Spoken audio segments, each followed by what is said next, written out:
আসসালামু আলাইকুম প্রিয় দর্শক, অন্য মঞ্চের আলাপচারিতায় আপনাদের সকলকে আমন্ত্রণ জানাচ্ছি। ভোট হবে কিনা তার ঠিক নেই, না হওয়ার সম্ভাবনা এখনো যথেষ্ট।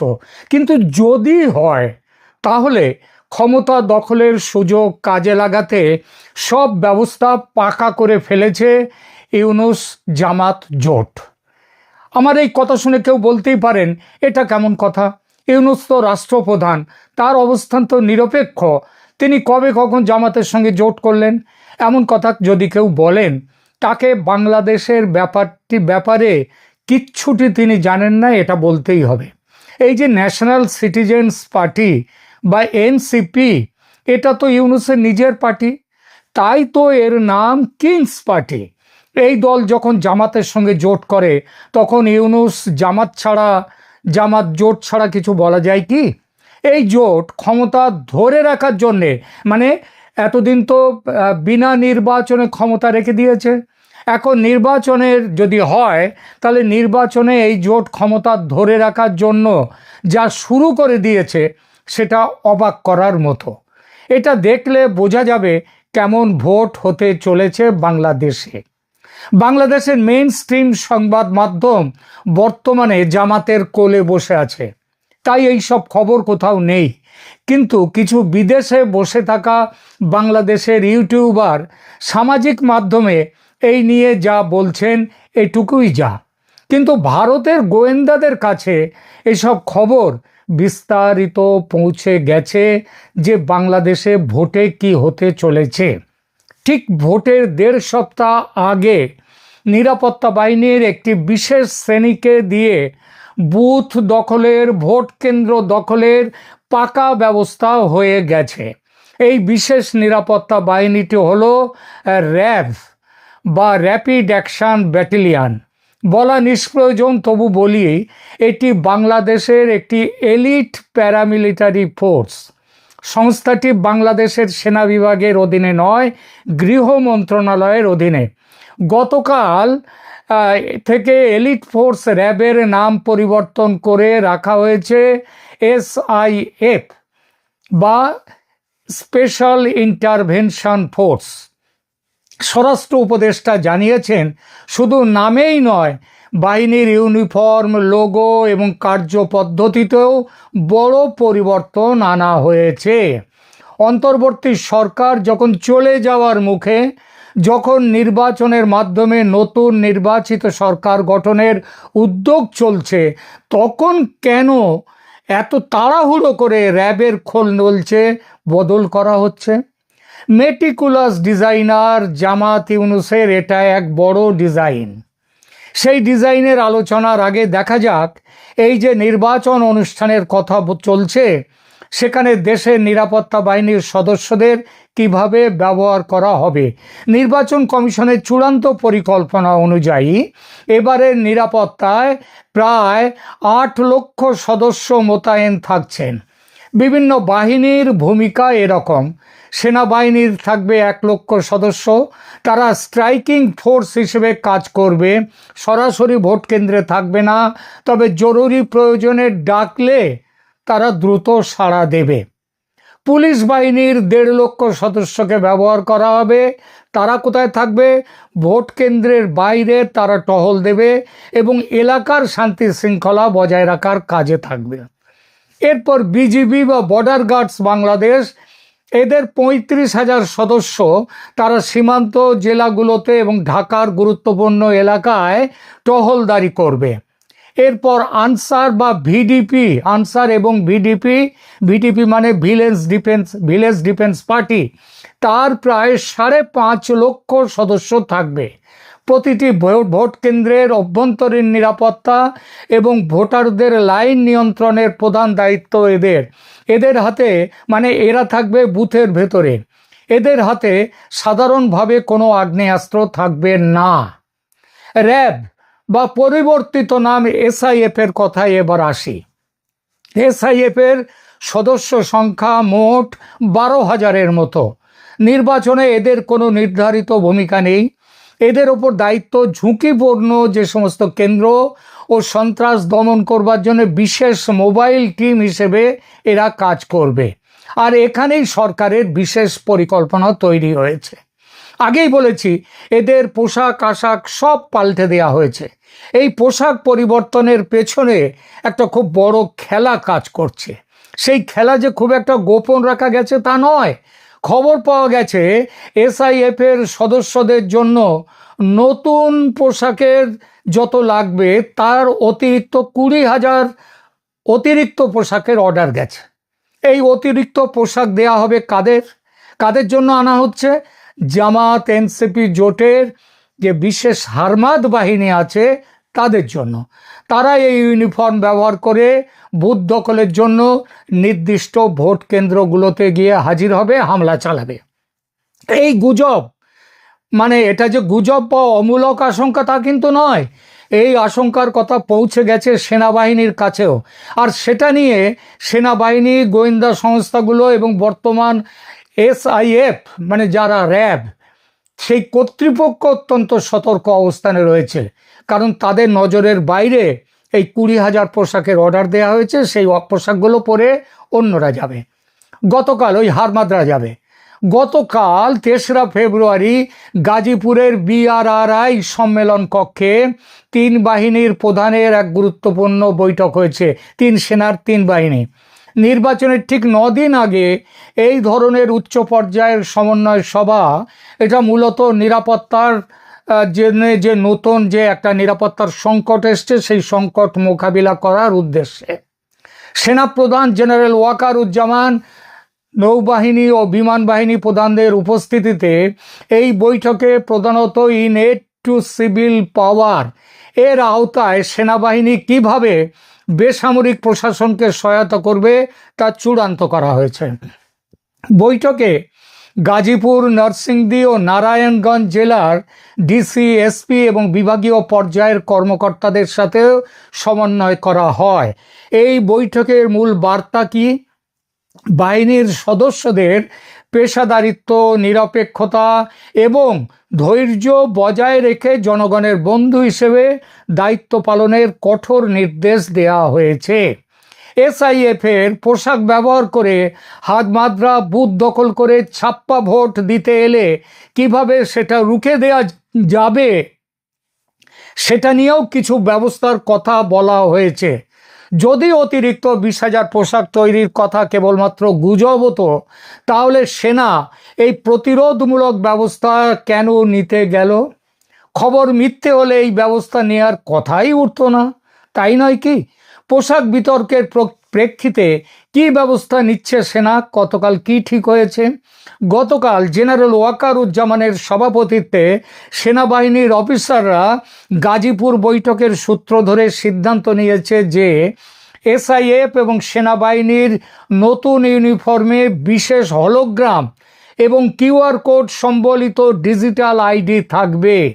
ফলে কোনো সিভিলিয়ান বা ক্যাডার তারা যদি বাহিনীর পোশাক পরে জালিয়াতি করতে চায়, তাৎক্ষণিকভাবে তাদের শনাক্ত করা সম্ভব হবে। কি বোঝা গেল সেনার এই সিদ্ধান্ত থেকে?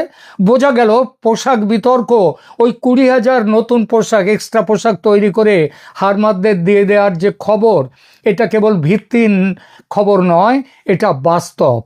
কিন্তু কথা হলো, সর্ষের মধ্যেই যেখানে ভূত, সেখানে ভূত তাড়াবে কে? প্রশ্ন ওঠে, কে এই হলোগ্রাম লাগাবে? সেনা নাকি সরকারের স্বরাষ্ট্র দপ্তর? কে এই জালিয়াতি ধরবে? কিভাবে ধরবে? এসব প্রশ্নের কোনো সদুত্তর নেই। অর্থাৎ মেটিকুলাস ডিজাইন নিয়ে প্রশ্ন উঠে যেতেই চোখে ধুলো দেওয়ার চেষ্টা শুরু হয়ে গেছে। মনে রাখতে হবে, দেশে মোট ভোট কক্ষ মানে বুথ আছে 2,44,649টি, আর ভোট কেন্দ্র আছে, অর্থাৎ এই বুথগুলো যে ভোট কেন্দ্রে, অনেক ভোট কেন্দ্রে একাধিক বুথ সেখানে আছে। ভোট কেন্দ্র মোট আছে 42,761টি। মোট ভোটার দেশে আছে 12,77,11,895 জন। তার মানে গড়ে প্রতিটি ভোট কেন্দ্রে প্রায় 3,000 ভোটার ভোট দেবেন এবং প্রতিটি বুথে গড়ে 5 থেকে 600 ভোটারের ব্যবস্থা রাখা হয়েছে। সারা দেশের ভোট কেন্দ্রগুলোকে তিনটি ক্যাটেগরিতে ভাগ করা হয়েছে। লাল মানে অতি ঝুঁকিপূর্ণ বা হাইপার সেন্সিটিভ, হলুদ মানে ঝুঁকিপূর্ণ বা সেন্সিটিভ, এবং সবুজ মানে সাধারণ। নিরাপত্তা সূত্র মতে 42,761টি ভোট কেন্দ্রের মধ্যে হাইপার সেন্সিটিভ ভোট কেন্দ্র প্রায় 21,000, সেন্সিটিভ বা ঝুঁকিপূর্ণ ভোট কেন্দ্র প্রায় 16,359, আর নর্মাল বা সাধারণ ভোট কেন্দ্র মাত্র 5,000-এর মতো। এতেই বোঝা যাচ্ছে কোন উত্তেজনাকর পরিস্থিতির মধ্যে ভোট হতে চলেছে বাংলাদেশে। জামাত জোটের কাছে এবারের ভোট হলো তাদের ক্ষমতায় দীর্ঘ সময়ের জন্য থাকার শেষ আশা। জিতলে বাঁচবে, হারলে মরবে, পালাবার পথ নেই। চারদিকে 3.5 দিকে ভারত, আর একদিকে বঙ্গোপসাগর, সুতরাং পালাবার পথ নেই। তাই তাদের মন্ত্র হচ্ছে করেঙ্গে ইয়া মরেঙ্গে। এই স্লোগানটা করেঙ্গে ইয়া মরেঙ্গে, এটা ইংরেজের বিরুদ্ধে স্লোগান দিয়েছিলেন গান্ধীজি। তবে জামাত জোটের পথ কিন্তু গান্ধীর পথে নয়, গান্ধীবাদী পথ নয়, তারা লড়কে লেঙ্গে বাংলাদেশ। বিএনপি এতদিন নেতৃত্ব সংকটে ভুগেছে। বিএনপির সাধারণ পরিচয় খিচুড়ি দল। এই দলের আদর্শ হিন্দি ফর্মুলা ছবির মতো, রাগ, দুঃখ, ফাইট, প্রেম সব কিছু ফর্মুলা মাফির এক এক চামচ করে নিয়ে আসা, সব দিক থেকে এক এক খাবলা মশলা নিয়ে তৈরি হয়। এখানে বিএনপিও তৈরিও ঠিক সেইভাবে। এখানে মুক্তিযুদ্ধের পক্ষ আছে, মুক্তিযুদ্ধের বিপক্ষ আছে, ধর্মনিরপেক্ষতা পক্ষ আছে, আবার গোঁড়া ইসলামী পক্ষ আছে, পাকিস্তানপন্থী আছে, আবার পাকিস্তানের বিরুদ্ধপন্থী আছে, ভারতপন্থী আছে, আবার ভারত বিদ্বেষী আছে। এই দলটি মাঠের লড়াইয়ে নেমেছে অনেক পরে। তারেক রহমান দেশে ফেরার পরও বেশ কয়েকদিন নাকে সর্ষের তেল দিয়ে ঘুমিয়েছে। ততদিনে জামাতের ঘর গোছানোর কাজ শেষ। সেজন্যেই জামাত জয়ের স্বপ্ন দেখছে, জয়ের দোরগোড়ায় পৌঁছে গেছে ভাবছে তারা। এবং সেটা ভাবনাটা খুব একটা মিথ্যেও নয়, এখন শুধু দরজা খোলার অপেক্ষা। সে কাজটুকু করার জন্য সব কিছু করতে তৈরি জামাত। এই সব কিছু বলতে কি, এসআইএফের পোশাকে নিজেদের হারমাদদের দিয়ে ভোট কেন্দ্র দখলের প্ল্যানও আছে। তাই সেই কেউ স্বীকার করুক আর নাই করুক। ওয়াকারুজ্জামান গতকাল গাজীপুরের বৈঠকে এ নিয়ে উদ্বেগ প্রকাশ করেছেন, প্রতিরোধমূলক ব্যবস্থা নেওয়ার কথা বলেছেন। তবে গত 1.5 বছর তার নিজের যা ট্র্যাক রেকর্ড দেখেছে দেশের মানুষ, তাতে কোনটা তার মুখ আর কোনটা তার মুখোশ তা নিয়ে মানুষের বিস্তর সন্দেহ। 12ই ফেব্রুয়ারি কি ঘটবে দেশে সেটা জানেন কেবল পরম করুণাময়। তারাও বিশ্বাস করেন যে শেখ হাসিনা যখন ফিরবেন তখন তিনি একজন হিরো হিসাবে, একজন নায়ক হিসাবেই ফিরবেন। ব্রিটেনের শীর্ষস্থানীয় পত্রিকা গার্ডিয়ানের দক্ষিণ এশিয়া বিষয়ক প্রতিবেদক হানা এলিস প্যাটারসন কলকাতা ঘুরে এসে আওয়ামী লীগ সম্পর্কে একটা প্রতিবেদন লিখেছেন, যেখানে তিনি স্পষ্টত বলেছেন যে কলকাতায় বসে, ভারতে বসে আওয়ামী লীগের নেতারা বাংলাদেশের রাজনৈতিক প্রত্যাবর্তনের জন্য প্রস্তুত হচ্ছেন। তিনি বলছেন তারা সেখানে মূলত বাংলাদেশে ফিরবার ব্যাপারে প্রস্তুতি নিচ্ছেন। তারা বাংলাদেশে খুব শিগগিরই ফিরবেন। শুধুমাত্র সে ব্যাপারে আত্মবিশ্বাসী তাই নয়, আওয়ামী লীগের নেতারা আত্মবিশ্বাসী যে আওয়ামী লীগের নেত্রী শেখ হাসিনা বাংলাদেশে ফিরবেন নায়কের মর্যাদায়। She will still return as a hero. তিনি নায়কোচিত সম্বর্ধনা পেয়েই বাংলাদেশে ফিরবেন। কলকাতায় গিয়ে হানা এলিস প্যাটারসন দেখা করেছেন ছাত্রলীগ সভাপতি সাদ্দাম হোসেনের সঙ্গে। আওয়ামী লীগের শীর্ষস্থানীয় নেতা জাহাঙ্গীর কবির নানক, বাহাউদ্দিন নাসিমের উদ্ধৃতিও আছে তার এই প্রতিবেদনে। হানা এলিস প্যাটারসন তার প্রতিবেদনটা শুরু করেছেন এভাবে যে যখন আওয়ামী লীগ নেতৃবৃন্দকে অপরাধী এবং পলাতক হিসেবে তাদের নিজ দেশ বাংলাদেশে চিহ্নিত করা হয়, তখন আওয়ামী লীগের এই নেতৃবৃন্দ ভারতে বসে অবাধেই তাদের রাজনৈতিক কার্যক্রম পরিচালনা করছেন। কলকাতার ফুড কোর্টে ভিড়ের মধ্যে চা নাস্তা খেতে খেতে মূলত কত দ্রুত কিভাবে তারা বাংলাদেশে ফিরতে পারেন এই পরিকল্পনা বা এই ছকই কষছেন আওয়ামী লীগ এবং আওয়ামী লীগের অঙ্গ সংগঠনের নেতৃবৃন্দ। গার্ডিয়ানের এই প্রতিবেদনে প্রথমবারের মতো একটা সংখ্যা পেলাম যে আওয়ামী লীগের কতজন বা আওয়ামী লীগের অঙ্গ সংগঠন সমূহের কতজন নেতা কলকাতাতে এখন বাস করছেন, নির্বাসিত আছেন। গার্ডিয়ান লিখছে অন্তত 600 জন আওয়ামী লীগ নেতা কলকাতায় এখন নির্বাসনে আছেন। গার্ডিয়ান বলছে যে 2024-এর 5ই আগস্ট যখন গণ অভ্যুত্থানে শেখ হাসিনার পতন হয় এবং ক্ষুব্ধ জনতা প্রধানমন্ত্রীর বাসভবনের দিকে যেতে থাকেন এবং শেখ হাসিনাকে তার বাসভবন ছেড়ে ভারতে গিয়ে আশ্রয় নিতে হয়, তখন একদিকে মামলা হামলা, অন্যদিকে ক্ষুব্ধ জনতা আর আক্রমণের ভয়, এই সব মিলিয়ে আওয়ামী লীগের নেতা কর্মী সমর্থকদেরকে দেশ ছেড়ে ভারতে গিয়ে আশ্রয় নিতে হয়েছিল। এবং কলকাতা সে সময় যেহেতু বাংলাদেশের একেবারে সীমান্তবর্তী শহর, সীমান্ত সংলগ্ন শহর হিসেবে অভিহিত করছে গার্ডিয়ান, সে কারণে সেখানে সবচেয়ে বেশি আওয়ামী লীগের নেতাদেরকে এখন দেখা যাচ্ছে যারা সেখানে আত্মগোপনে আছেন। ভারত কার্যতই আওয়ামী লীগ এবং তার অঙ্গ সংগঠনের নেতাকর্মীদের জন্য একটা লাইফলাইন হয়ে উঠেছে, জীবন রেখা হয়ে উঠেছে বলে উল্লেখ করছেন গার্ডিয়ানের এই দক্ষিণ এশিয়া বিষয়ক প্রতিবেদক হানা এলিস প্যাটারসন। তিনি বলছেন দলীয় এবং সাংগঠনিক কর্মকাণ্ড টিকিয়ে রাখার ক্ষেত্রে ভারতই হয়ে উঠেছে মূল কেন্দ্র।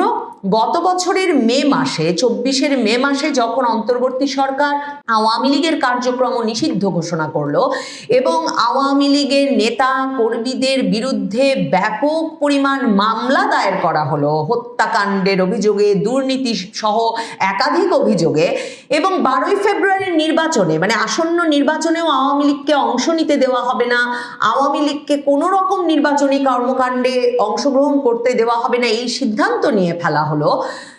এবং শেখ হাসিনাকে আন্তর্জাতিক অপরাধ ট্রাইব্যুনালে বিচারের মুখোমুখি করে মৃত্যুদণ্ডের রায় ঘোষিত হলো। তখনও ভারতই সেই কেন্দ্র হয়ে উঠেছে যেখানে আওয়ামী লীগের নেতা কর্মীরা তাদের রাজনৈতিকভাবে বাংলাদেশে ফিরে যাওয়ার সম্পূর্ণ পরিকল্পনা করছেন। এখানে গার্ডিয়ান প্রতিবেদক দিল্লি যান নাই, কাজে গার্ডিয়ান প্রতিবেদকের শেখ হাসিনার সাক্ষাৎ প্রার্থনা করেছিলেন কিনা বোঝা যাচ্ছে না।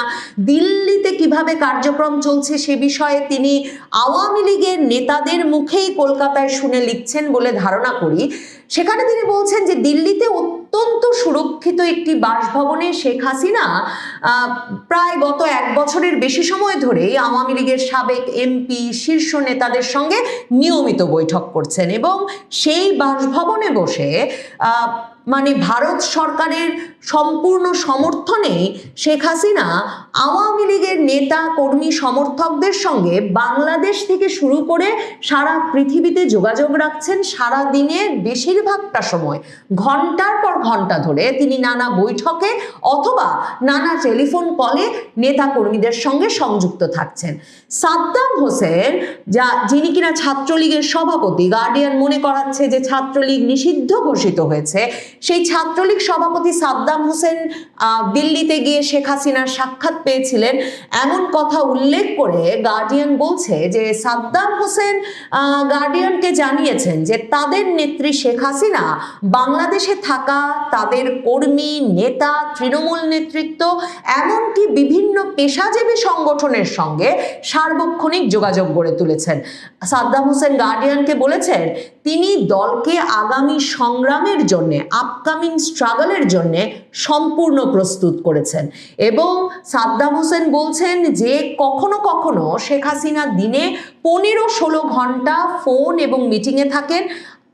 সাদ্দামের ভাষায় আমাদের নেত্রী অত্যন্ত আশাবাদী যে তিনি বাংলাদেশে ফিরে যাবেন এবং আমরা বিশ্বাস করি, সাদ্দাম বলছেন তারাও বিশ্বাস করেন যে শেখ হাসিনা যখন ফিরবেন তখন তিনি একজন হিরো হিসাবে, একজন নায়ক হিসাবেই ফিরবেন। গার্ডিয়ান বলছে যে আওয়ামী লীগ 12ই ফেব্রুয়ারির যে নির্বাচন অনুষ্ঠিত হতে যাচ্ছে সেই নির্বাচনটি কোনো রকম রাজনৈতিক গণতান্ত্রিক বৈধতা পাবে না, কারণ সেখানে আওয়ামী লীগকে অংশ নিতে দেওয়া হচ্ছে না। এই দাবি করে ইউনূসকে ডেভিল আখ্যা দিচ্ছে, মানে শয়তান আখ্যা দিয়ে বলছে যে ইউনূস শেখ হাসিনার ওপর এক রকমের ব্যক্তিগত প্রতিশোধ নিচ্ছেন। গার্ডিয়ান বলছে ইউনূস এই অভিযোগ নাকচ করেছেন। জাহাঙ্গীর কবির নানকের সঙ্গে কথা হয়েছে গার্ডিয়ান পত্রিকার, যিনি আওয়ামী লীগের একজন সাবেক মন্ত্রী এবং শীর্ষস্থানীয় নেতা ছিলেন। তিনি বলেছেন তারা তাদের কর্মীদেরকে এবং বাংলাদেশে থাকা সকল নেতাকর্মী সমর্থককে নির্দেশনা দিয়েছেন যে কোনোভাবেই যাতে ওই শ্যাম প্রসেসে, ভুয়া নির্বাচনের প্রসেসে কোনোভাবে আওয়ামী লীগের কোনো নেতা কর্মী সমর্থক অংশ না নেন এবং তারা যাতে সেই নির্বাচনের সকল কিছু বর্জন করেন, ভোট দিতে যাওয়া বর্জন করেন, প্রচারণা কার্যক্রম বর্জন করেন, সকল প্রক্রিয়া বর্জন করেন। এবং গার্ডিয়ান তখন বলছে যে যদিও আওয়ামী লীগের যারা সমালোচনাকারী তারা আওয়ামী লীগ এই যে এখন অংশগ্রহণমূলক নির্বাচনের কথা বলছে, গণতন্ত্রের কথা বলছে, মানবাধিকারের কথা বলছে, গণমাধ্যমের স্বাধীনতার কথা বলছে, এগুলোকে তারা অনেকেই বলছে যে শেখ হাসিনার আমলেও সেগুলো রক্ষিত হয়নি। কিন্তু গার্ডিয়ান এখানে গুরুত্বের সঙ্গে উল্লেখ করছে ইউনূসের অন্তর্বর্তী সরকারও সমালোচনার বাইরে নয়।